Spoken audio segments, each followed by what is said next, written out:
Today on Brilliance Business TV, we have Scott Keyser. Scott is the writing guy who works with lawyers, accountants, engineers, consultants, and other professionals.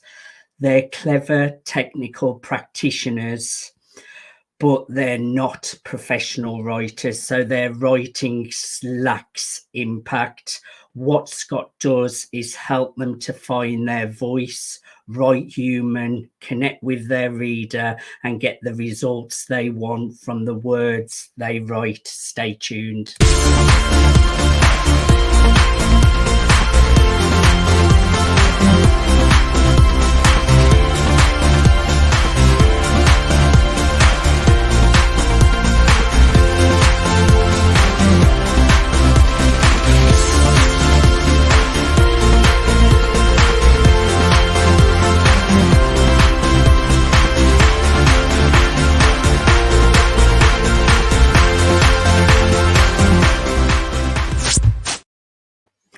Welcome to Brilliance Business TV, conversations with leading experts in business. I am your host, Mark Stephen Pooler. We have another incredible guest today, Scott Keyser. Writing is such an important skill to have to get our message across correctly, to convert leads, to make more sales. Writing is so important, and I know this firsthand from the business that I do. So I'm really looking forward to a conversation with Scott today. Before I bring Scott into the broadcast, I just want to make an official shout out to our show sponsors, Craig Shelley, Beverly Hills Luxury Watches and Fine Jewelry at craigshelley.com. We're streaming live on mspnewsglobal.com. We're also on the E360 TV network under Fresh Takes on Facebook, Twitter, Instagram, LinkedIn, YouTube. Let's bring in our incredible guest, Scott Keyser. Scott, welcome to Brilliance Business TV. No, thank you, Mark. What a lovely introduction. I'm delighted to be here. It's an honor and a privilege. I'm really looking forward to a conversation with you, Scott. Yeah, me too. I would like you to go back a little bit, because we will really go in deep about writing and the importance of it. Just take us back a little bit of your past and background. What has led you to the work you're doing today? Okay, yeah, Mark, I'm very happy to do that. I hope you don't mind me taking you back to actually the age of 6. I remember at the age of 6 when I think I was in the Montessori school in Notting Hill Gate in London. It's where I grew up. A beautiful place to grow up, by the way. And I remember writing a story called I Am a Shoe. And I imagined being a shoe on the end of somebody's foot. And I can't remember, I probably got the story somewhere in the, gathering dust in the garden shed.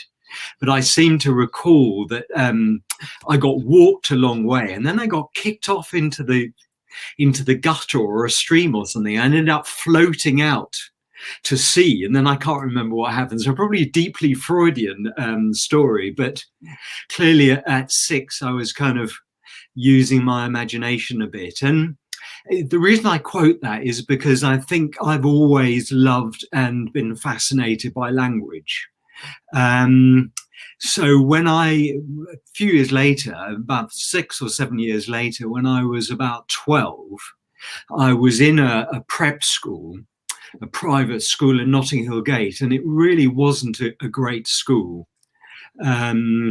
Rather a dodgy headmaster as well, but I'm not going to go there. And my parents decided to take me away from that school because they realized that I wasn't thriving, I wasn't learning, I wasn't really studying. And I don't know how they did it actually, but they got me a place in probably, well, almost certainly one of the most exclusive private tutorials in London, if not Britain. which was run by an incredible man called Christopher Trevor Roberts, affectionately known as TR. Trevor Roberts was his double-barreled surname.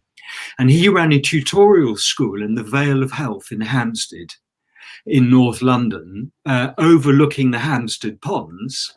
And I was there for about 2 terms. And he taught English, Latin, geography, maths, I think biology as well. And he had a couple of other teachers come in for like French, and there was another subject. And he was without a doubt an incredible, inspirational teacher. And you know what, Mark? They say you never forget a great teacher. Yes. And as long as I live, I shall never forget TR, because what he did was, it's like he sliced the top of my head off and threw some Sentex in and just exploded my love of learning. And what I particularly fell in love with was Latin. Obviously a dead language, but I just absolutely adored Latin.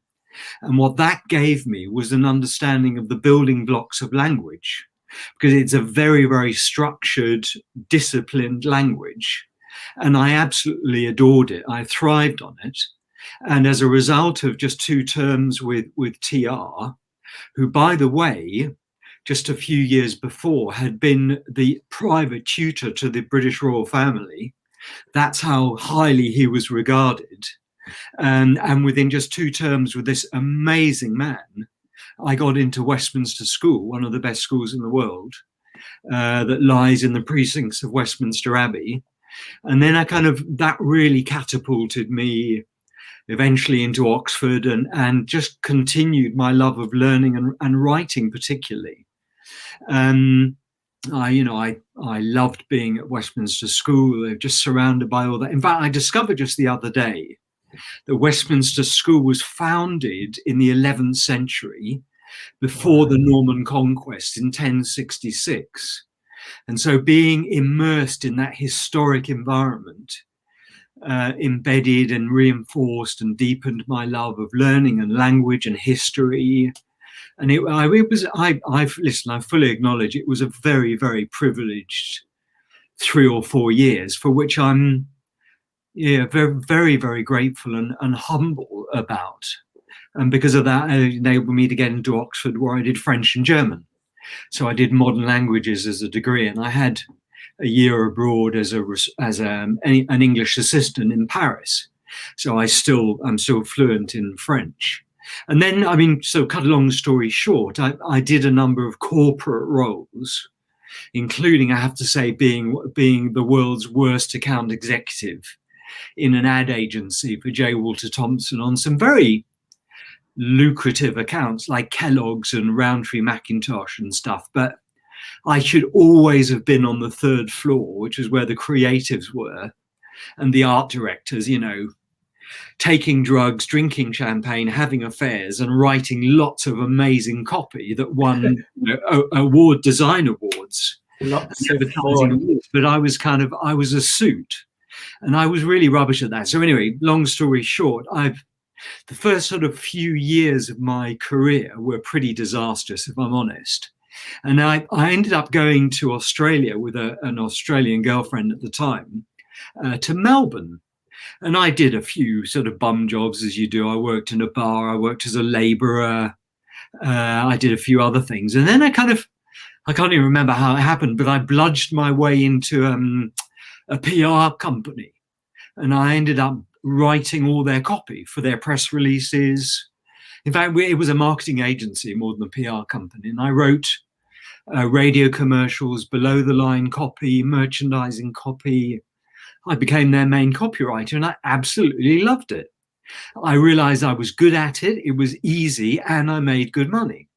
So I did that for about 3 years. And then when I came back to London, minus the girlfriend, I have to say, I had a portfolio of some good work, and I got a job in Soho with an amazing contract publishing house called Forward Publishing, run by 2 former Oxford University students, who the day I met them, they just won the first direct banking account.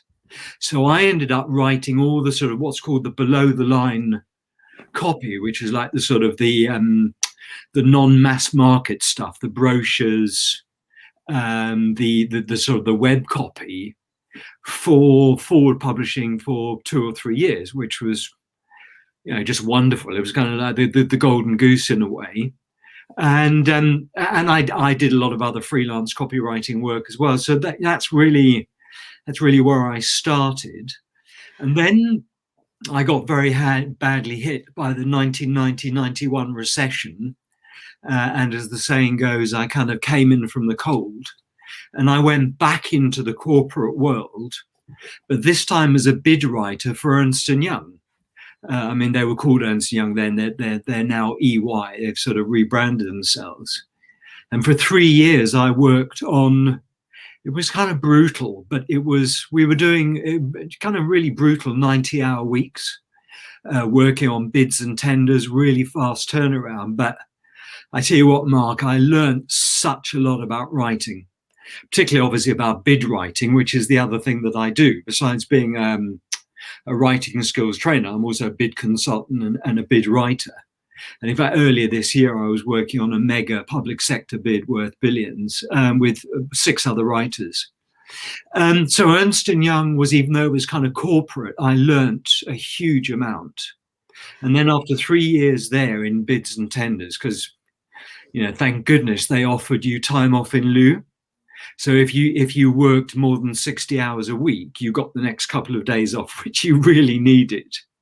Because otherwise, I'd have been completely burnt out, because the number of all-nighters I pulled, I kind of lost count. But as I say, it was amazing learning for me. And on the back of that experience, I ended up writing my first book, which is called Winner Takes All, 7.5 Principles for Winning More Bids, Tenders and Proposals. And so I did that for 3 years. And then I moved sideways within Ernst & Young to training. Because I suppose, if you like, there are three things in my life that I love. One is writing. The other is learning, which was from Christopher Trevor Roberts, the amazing teacher, and the third is teaching. So in a way, what I'm doing now by showing people how to write with impact is combining certainly 2 and probably all 3. So anyway, just sort of sort of bring you up to date, as it were. I sort of cut my teeth on the training field with Ernst & Young for 3 years, and then I moved across to PwC, PricewaterhouseCoopers, which wasn't so enjoyable. I did that for a couple of years, and then they offered me voluntary redundancy, which I grabbed with both hands, and that was in 2002, and I set up my own business. And in 2004, I hooked up with an amazing writer called Andy Maslin, and we co-founded my present company, Write for Results. Andy and I worked together for 8 years and parted on very good terms. Basically, he wasn't as motivated to train as I was. He also wanted to go off and write novels, which is exactly what he's done. And he very kindly handed the company. I bought his share of the company, so now I own it lock, stock and barrel, Write for Results. And that's what I've been doing for 17 years. Great journey. And Scott, you've come from a really creative, even from the age of 6, you had a really imaginative mind, and you've had some of the best education that has really propelled you into the world of writing. It's a really interesting background that you have. Can you just share a little bit about your business now and how you support your clients, Scott? Sure. Yeah, no, very, very happy to, Mark. So my business is called Write for Results, and essentially it offers 3 services. The core service, and the one that, if I'm honest, I'm more in love with than the other 2. That's not saying that I neglect them, but my core business is training professionals in how to write with impact. So I show technical professionals, lawyers, accountants, engineers, consultants. As you said in your introduction, Mark, I show them how to find their voice, write human with a capital H, and get the results they want from the words that they write. And that I've been doing since 2004. And in that time, I've trained over 5,000 professionals, technical professionals in writing with impact. The other two services that I offer, I mentioned one a few minutes ago, which is bid writing and consulting. So I can either help you write a must-win bid, tender, pitch, or proposal, or I can work alongside your team, very much in a hands-on role, advising, writing, editing, basically taking the bid to the next level of quality. So that's my bid services. And then the third service I offer is an interesting one. I sort of fell upon it by accident, and I call it nail your value proposition and elevator pitch. And what I mean by value proposition is helping you as the business owner to nail your unique offer of value to the market, to the world. And related to that, once we've done that, I then help you to articulate that in a 30-second and a 60-second elevator pitch. Elevator pitches are very important and powerful as well, Scott. It's so important, Mark. I could literally count on the fingers of one hand only the number of business owners, bar the ones that I've worked with, the number of business owners who I consider have really nailed their elevator pitch, such that it's become kind of part of them. They've internalized it, and it's clear and concise and compelling. And I think there's a major competitive problem in this country, as you and I both know, Mark, that SMEs, owner-managed businesses, small and medium-sized enterprises are the engine room of the UK economy. And if you haven't nailed your value proposition and elevator pitch, I almost consider you're not yet properly in business. I think it's as important as that. So even though I haven't done a lot of that work, I've got two amazing clients at the moment helping them, do that.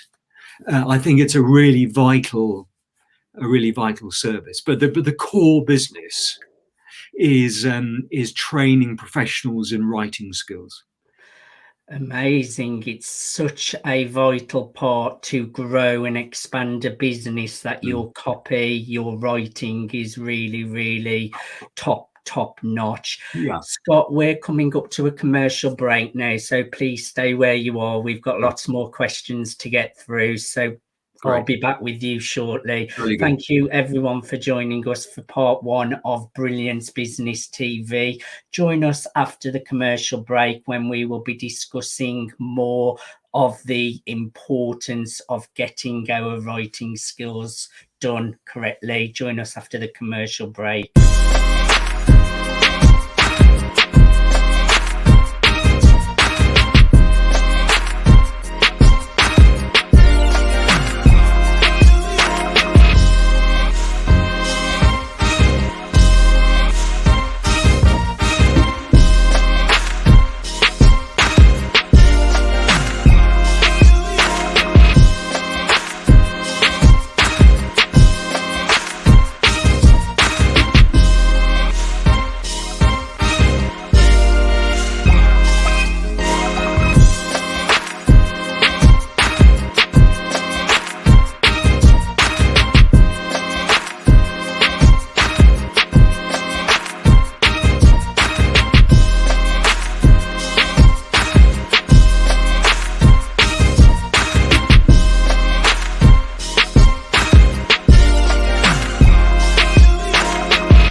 Welcome back to Brilliance Business TV. Before the commercial break, Scott shared his journey of being a creative, imaginative child that led him into some of the best education here in the UK, that has led him on a path to supporting people with their writing, their copy.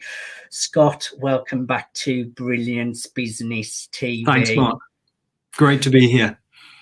So let's dig deep in, Scott. Why is the ability to write well so important in today's modern world? Well, that's Mark. That's a huge question, there are many different ways I could answer that. I think what I'd say is that in the last, if we look at the number of channels and opportunities and media that we can use to communicate with the world, essentially at the flick of a switch or the click of a mouse, a mouse click.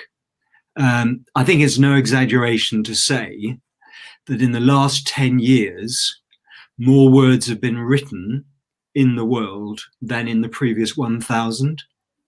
If you consider the number of tweets, blogs, books, yes, ebooks, articles, speeches which need to be written, reports, the stories, plays, you name it. I mean, the list is endless.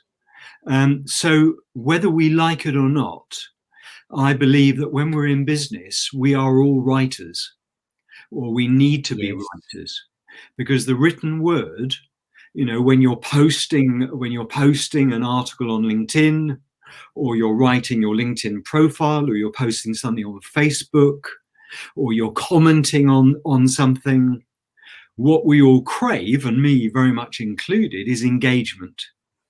And if you get no engagement, or you don't get as much engagement from your readers as you want, then in a way, all the time and energy and the brain calories that you've invested are for naught. It's all a waste. So therefore, to engage your reader, you need three things, I believe. You need great content. Content is king. You need clarity. It needs to be so clear that your reader gets it in one go. So I'm clear about my definition of clarity.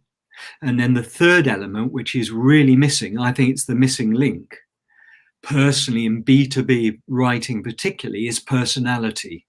Yes. I think post-COVID, we're living in a world where people crave authenticity, honesty, humility, connection. We crave connection with people. That's why lockdowns are so damaging, because we lose connection. Although having said that, virtual connection, as you and I have got, is an absolute blessing. So for me, those are the three elements of great writing: content, clarity, and personality. So we need to use our words as ambassadors for us and our brand, and for us as people as well. So that's one reason why writing is so important. The second thing I'd say, why does writing matter, is because so often that's all people have to go on.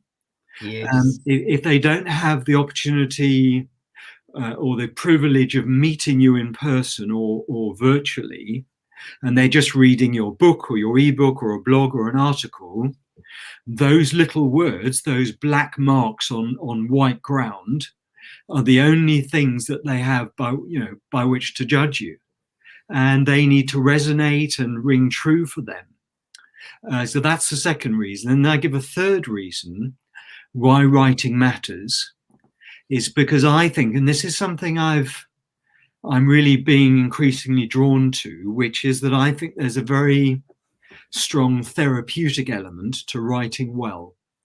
I've recently worked with a couple of people, one of whom was a drug addict, and I helped her to write her book. And I know for a fact that helping her put down on paper and express and articulate and externalize the trauma inside her was very much part of her therapy.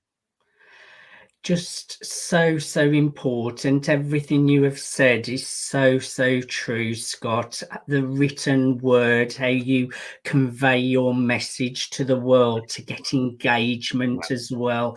It's more important than ever with how crowded social media is, that we're conveying our messages correctly. You work with a lot of professionals. What are some of the common issues and problems that they face with their writing, Scott? Okay. Well, Mark, how long have you got? But there are a lot of them. In fact, a couple of years ago, I created an online writing skills program called Write for Results Online. And Write for Results Online tackles what I call the nasty 9. And those are the 9 most common writing issues that just come up time and again. Now, I'm going to share with you 3 of those 9 that I think are the most common ones. Perfect. If that makes sense. So number 1, I think this is the number 1 writing issue, is actually what I call weeing all over the reader. And what I mean by that is, if they're writing about themselves or their organization, they'll say, we're firm ABC, we're great at this, we've done that, we work with people like this, we've achieved this in the last 5 years, we've just moved premises, we've just won a huge award. It's all about them, not the reader. Yes. I call that weeing all over the reader, and it's obviously very, very rude. So that is issue number 1. I also call it being writer-centric as opposed to being reader-centric. And Yes. the reason why that's an issue is because if you ask your reader, who are you more interested in, yourself or the writer? And they will, 9 times out of 10, they will say themselves. I'm more interested in myself as the reader. So therefore, if you are writer-centric and they are reader-centric, there's a disconnect between the words they're reading and themselves and their expectations, if that makes sense. Totally. So technique number 1 in my Rhetorica toolkit, which is 15 techniques, is write for your reader. So it's about being reader-centric, not writer-centric. So that's issue number 1. Issue number 2 is incredibly common, and that is what I call WWW, not the World Wide Web, but waffle, wordiness, and wind. It's basically using 15 words where 5 would do. Yes. But it's verbosity, it's being prolix, it's being wordy, it's waffle, wordiness, and wind. And the reason why that matters is because you're likely to lose your reader.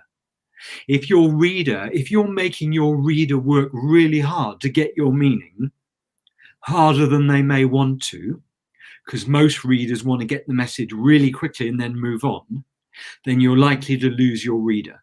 And when we lose our reader, we've failed as communicators. I'm sure you'll agree. That's issue number 2. Yes. Issue number 3 is a bit of a tie between a number of them, but I'm going to go for this one, which is Passivitis, which is, I'll explain what I mean by that. It's overuse of the passive voice. And as the clue's in the name, the passive voice, basically a sentence is either in the active or the passive voice. So I'll give an example of what I mean. Sam wrote the memo is in the active voice. Sam is the subject. He or she wrote the memo. Wrote is the past tense of the verb to write. And the memo is the object. So what we've got there is known as a declarative sentence, subject, verb, object. That's the active voice. The beauty of the active voice is it forces you to state who is doing what to whom. Clear, simple, and direct. The trouble is a lot of B2B writers unconsciously, in other words, they're not aware that they're doing this, unconsciously write in the passive voice. I don't know where they've got this from. Maybe it's from university. I'm not sure. But that sentence then becomes The memo was written by Sam. That's the passive voice. And you can hear the difference. It's more complicated, it's less direct, it's less dynamic, it's passive, and it's longer. The memo was written by Sam, as opposed to Sam wrote the memo. So the passivitis, overuse of the passive voice, which I refer to as the carbon monoxide of your writing, because it kind of sucks the life out of your writing, because it's passive and it's not dynamic, it's not active. So those are the three: weeing all over your reader, waffle, wordiness, and wind, and passivitis are the three really big ones. Then there are another 6, but we haven't got time to go into all those. I particularly like the we one that you mentioned, and I see this on social media quite a lot, but it's not we. Sometimes it's I as well. So it's someone, I do this, I do that, which is very similar to we. And I make a conscious effort when I'm doing posts to switch it to a you or a your, so I'm talking directly to the audience rather than talking about I or we, which is me. So I particularly like that one. It's very, very it resonates impactful. With it really makes a difference to the way that people perceive what you're writing about. Tell us a little bit about Rhetorica, your book, and also your podcast, The Writing Guy, as well, Scott. Okay, I don't know whether this is going to be inverted on people's screens, but this is what the book looks like. Rhetorica, a toolkit of 21 everyday writing techniques. So I decided in 2017 that I wanted to write a book about writing. And by then I've identified about 40 persuasive writing techniques, but that's an unmanageable number. So I thought the 21, odd numbers have been shown to be more memorable, by the way, than even numbers. So I've chose 21. And essentially I split those 21 in the book between planning techniques, drafting techniques, and editing techniques. And that, by the way, Mark, is probably really important to emphasize that in my training, one of the very first things I say is, are you aware of the 3 steps of the writing process? And people say, well, no, not really. And I say, well, they're really simple, but if you're not doing them, you're in trouble. And they are planning, drafting, which is the technical term for writing, and then editing and checking. And that's really important, because I see most business writers diving straight into drafting, no planning, and then they wonder why halfway through their first draft they go, oh no, this is all wrong, screw it up, start again, throw it in the bin, it's a rewrite, it's a disaster. So I wanted to write a book about writing that would really help people, make it very easy in a step-by-step way to help people improve their writing. So that's Rhetorica, and it's available on Amazon. I've had every single review so far has been 5 stars, and I was reading some of the reviews the other day, and they're just amazing. So somebody's said that they thought my book should be in every single sixth form in the land, which was kind of wow. Yes. That was incredible. But now, since then, Mark, if we have time for me to share this with your viewers, literally in the last probably 3 months, I've whittled those 21 techniques down to 15. And though these are 15 techniques that are guaranteed, so guaranteed that if it doesn't work, I'll give you all your money back. They are guaranteed to improve your writing, and you can prove that to yourself by showing the increase in readability using the readability stats in Word. So there are 5 planning, 5 drafting, and 5 editing techniques, captured neatly in 3 5-letter acronyms, which are STORM, SCOT, and STRAP. And if we have time, I'm happy to take you through what they stand for, but 15 writing techniques. And Give so me that's your top the subject of my 3. third book. Yeah. Give me your top 3 out of them, Scott. Okay, well, the top 3, I mean, again, has to be right for your reader. Although this time I'm going to go into even more detail as to why that matters. But let me, because I've already spoken about that, let me give you another one, which is structure for maximum impact. When I review other people's writing, often it's not, the problem is not the language, it's the structure or the lack of structure. It just doesn't hang together. And that's why I say that I'm very fond of saying structure is more important than language. Because if, no matter how beautifully you write, if it's ill-structured and your reader doesn't know where they are, where they've been, where they're going to give up. They're going to stop reading. So structure your writing, your document. Let me share with you a drafting one, which is cure Nounitis, which is the overuse of nouns with verbitis. What I mean by that is use more verbs than nouns. Now, nouns, taking you back to school if you don't mind for a moment, a noun is a naming word, and it just sits there naming stuff. Yes. It doesn't move your writing along. What's a verb? A verb is a word of action and doing. So therefore, it just stands to reason that the more verbs you use in your writing, the more vigorous and dynamic it's going to be. So cure Nounitis with verbitis is another drafting technique. And then the third technique I'll share with you is from editing and checking your work. And it's my favorite. It's, for me, it's the princess, it's the queen, it's the dauphin of editing and checking. And it's so simple, Mark. This technique is so, of all my techniques, the most simple. Do you know what it is? Tell us. It's read your writing out loud. Nobody does it except professional writers. The reason it's so brilliant and so effective is it slows us down. It allows us to hear the sound and the rhythm and the tone and the cadence of our writing. And it allows us to assess and hear how it will sound to our reader. Read your writing out loud. It's so simple and so effective.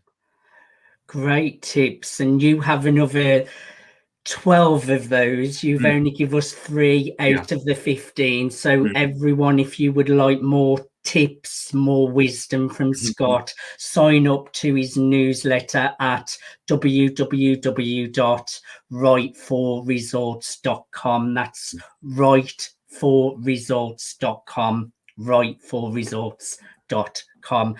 Just tell us a little bit about your podcast, The Writing Guy, Scott. Happy to do that. So inspired by a fellow masterminder called Nick Warren, who's one of the best writers I've ever come across, and who has now become a friend, which is lovely. Nick decided a couple of years ago he was going to do a daily podcast on storytelling. He basically helps people to tell their story in business, and he's now on podcast 658. So I decided this year that I would do my daily podcast, and I started on the 1st of January. I'm not as diligent as Nick, but I've just recorded episode 175 today. It's called The Right. It's still a lot. I mean, I've missed a couple of weeks, so kind of, slap wrists, but basically it's called The Writing Guy Podcast. It's available on Spotify and Anchor, anchor.fm. And it's really, to be honest with you, Mark, is it an indulgence? Basically, I decide on the day what I'm going to write, what I'm going to speak about. But it's anything to do with writing, language, or the written word. That ranges from looking at Shakespearean meter and iambic pentameter, to poetry, to looking at the origin of particular words. Yesterday, actually, I did a bit of a risque one well, my wife thought it was risque, where I looked at the origin of swear words in the light of a study that had just been published on swear words in English. But I also talk about how to write a powerful bid. I share almost all my writing techniques off and on. And so it's a broad church. It's a very Catholic sort of view on anything to do with the written word. I would encourage everyone to check out Scott's amazing podcast, The Writing Guy. Scott, we have run out of time. I've really enjoyed having a conversation with you, really learning about your past, your background, and how you help your clients. I'd encourage everyone to check out Scott Kaiser at writeforresults.com. Scott, thank you so much for coming on to the Brilliance Business TV show. I have really enjoyed having a conversation with you. Well, thank you so much, Mark. It's been a privilege. I've enjoyed talking to you as well, and I hope I've added some value too. You've added more than value. You've given us so many pearls of wisdom. I really, really appreciate it. So thank you once again. Great. Thank you, everyone, for watching Brilliance Business TV. We have been joined with Scott Kaiser. Scott has shared his personal journey of being a creative child with a big imagination from the age of 6, which has led him to having such a great education, and that has led him to working for some amazing companies and now having his own business, supporting his clients, getting the written word spot on. Scott, I have really enjoyed having a conversation with you. Thank you for coming on to the show. Okay. Thank you, everyone, for watching. Bye for now.